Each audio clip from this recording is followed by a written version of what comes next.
Today for us to start doing some standing and some fighting to back that up. Yeah, man. We go into the soapbox. This is a topic that's probably going to be controversial to some, but it depends on how they look at it. As black men who stand to benefit from patriarchal systems at times, should we be prepared to dismantle these systems in fairness, inclusiveness?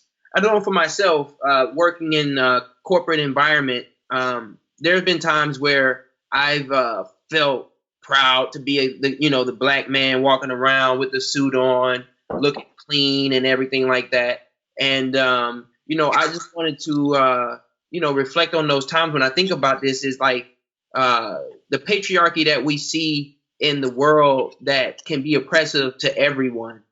Does the black man play a part in that patriarchal system? Under the Trump administration, I think that some black men, even though we may have understood that Trump isn't really for us, that we can use his ideology and his message to further our individual agenda. Black patriarchy in America has been around before Donald Trump. Right? Sure. Yeah. Dr. Martin Luther King participated in black male patriarchy. And same thing with Malcolm X participated in black male patriarchy. Sure. So when we think about what black male patriarchy is, we got to look at all of our institutions, right? Right. The Nation of Islam, without a doubt, is all about black male patriarchy, right? A lot of our churches are about black male patriarchy. Right. And so when we talk about black male patriarchy, that's something that has been built and created, in my opinion, here in America. Now, in Africa, you have examples of black male patriarchy and black female matriarchy. So it doesn't mean, like in Africa, you can see both systems happening all in the same place, maybe right down the street from each other, right? But in America, this is where like black male patriarchy has been born, because we had the right to vote before women, right? Like black men had the right to vote before white women. Yeah. You know what I'm saying? So like that gave us kind of a feeling of, at least our white male counterparts recognize their black male counterparts. The totem pole. Yeah, there's a totem pole, right? Yeah. So we got kind of messed up in thinking is that, like, although they put us second on that totem pole as far as getting a vote, we are always last on the totem pole socially. You know what I'm saying? Right there with black women. And so, like, I think that it would behoove us to, like, try to break down some of these institutions. Are we our own enemies when we play into that? We could be. You look at Bill Cosby. Bill Cosby created a amazing black family, like, not just show, but just experience throughout the years, right? Right. All of that torn to pieces over, like, the stuff that he was doing, believing in that black male patriarchy type of mentality. I'll give you a more recent example. If you look at Steve Harvey, and how he was able to transition from a stand-up comedian to more of like a commentator, and he published Think Like a Man, which became a successful movie production. And even just that, if you just examine that concept on its face, he's encouraging our sisters to be more like us, to think more like us. That's patriarchy, and we all love and appreciate Lori Harvey. She's nice to look at. But Future, you see where I'm going with this? I see where you're going with this. I love Future. That's my homie. You know what I mean? But he's a little toxic. He's a little toxic side. What's so funny? It's fine that they both are. I'm not gonna say it, but they're members of a group that kind of espouses like manhood as like one of their principles, right? And a lot of the stuff that I didn't even make that connection. Wow. Right? Wow. I'm not saying no names, right? When you see like what they do, the way that they act out, like, when they're on the campuses and stuff like that, that's a part of the whole masculine, overly masculine type of mentality. You know what I'm saying? Right. And a lot of them participate in that. And Right. Yeah. so like it's interesting as we talk about these two guys, you know, and the connections that they had, you know, as far as like the way that they think. You know what I mean? And there's other examples as well. I mean, I think something that just jogged my memory on that is the movie that's coming out, the trailer, the new Spike film. And I don't think Spike directed it. I know he's involved with the production, but it's the new Nate Parker movie. The trailer just premiered this week, American Skin. I'm ready.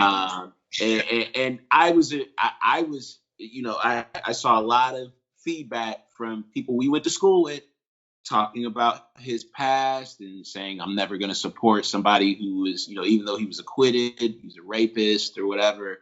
You know, I personally, I enjoyed Birth of a Nation, but I can also accept that it was flawed. There was some flaws with the execution, and just like when you go back and you look at the historical accuracy of that movie, there was definitely some things where he could have done it better. And even more so to that point, like, you know, I think that with just the whole cancel culture and where we are in 2020, like where we're willing to, you know, Nate Parker had an incident when he was in college. You know,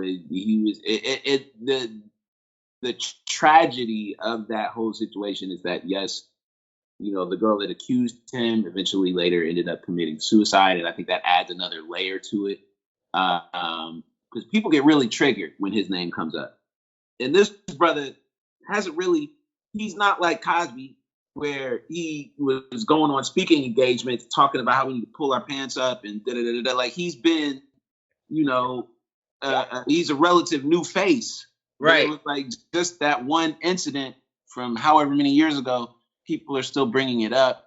And, you know, you could talk about cancel culture and what that, you know, he's probably one of the earliest examples of that. We need to do that with all these white boys that get away with that type of stuff. I'm not saying that like Nate Parker, what's his name? Nate Parker, shouldn't have to deal with that type of criticism, which he should. Right. Also be just as critical to folks like Donald Trump, who's like grab him by the pussy. You know what I'm saying? Like that's something. You're the leader of the free world. So I think, yeah. I mean, the crazy thing about it is that some of these systems are things that have been in place for years. I mean, like, some of it gets instilled from religion. Some of it gets instilled from the social culture. You know, for African Americans who came from slavery times, a lot of people who rubbed their elbows amongst the criminal element of the mobsters, or people who were around the politicians. You're going to see the way that other communities interact with their women and interact with the people in their communities, and you start to mimic some of those characteristics, and some of those characteristics were not the most beneficial for our families to where we are today.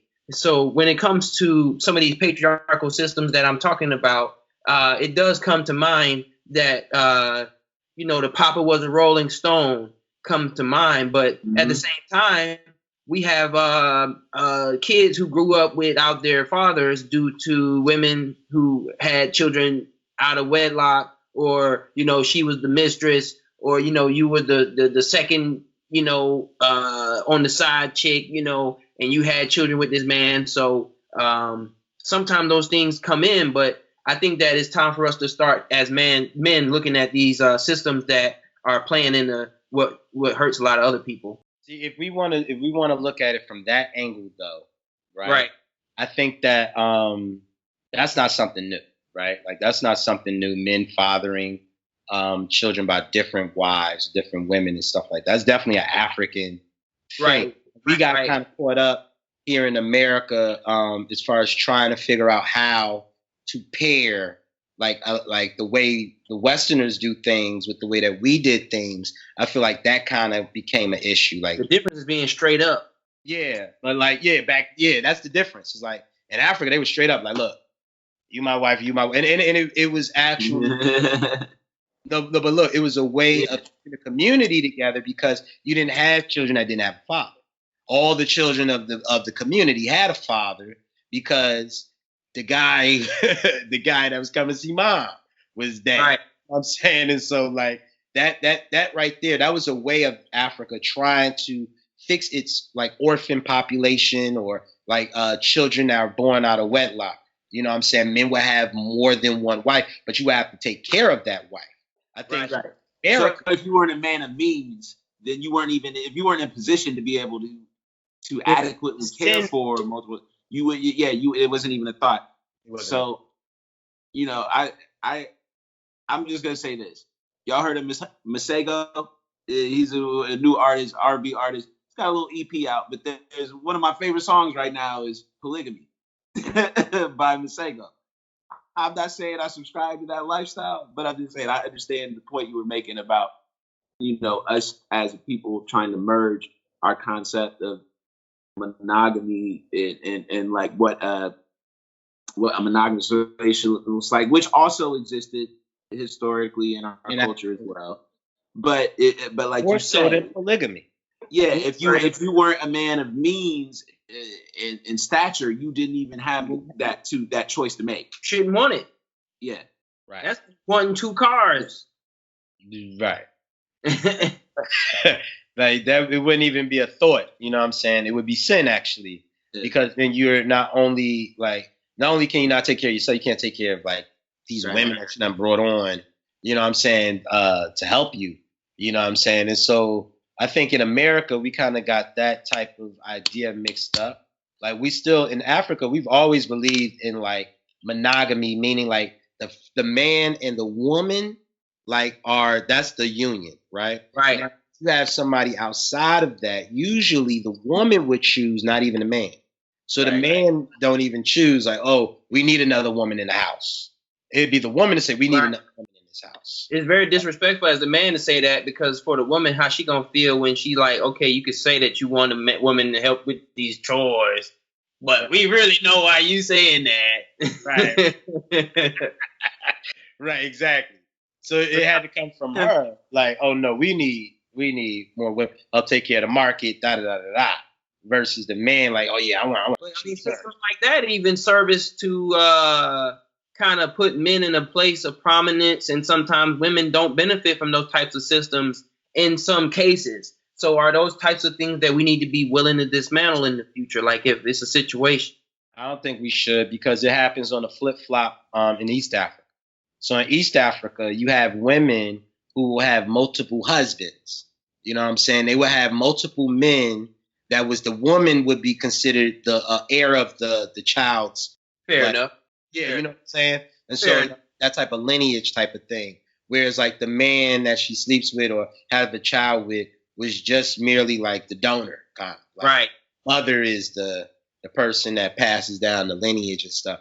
And so that also happens in Jamaica. So you find in Jamaica, there are a lot of women who have more than one man, not necessarily husband, but more than one man. Is more about the woman's ability to take care of her kids, and the man that she brings, you know, will help her do that, you know, versus I'm under this man and he's telling me everything to do. And I'm not talking about like Christian homes. That of course had like difference, but like traditionally in Jamaica, that's how things have been, you know, as well as in Ethiopia. I know that.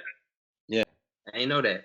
So yeah, man, that makes me think about, you know, it's always going to bring about culture, man. Every time, you know, guys talk, I mean, it makes me think about culture.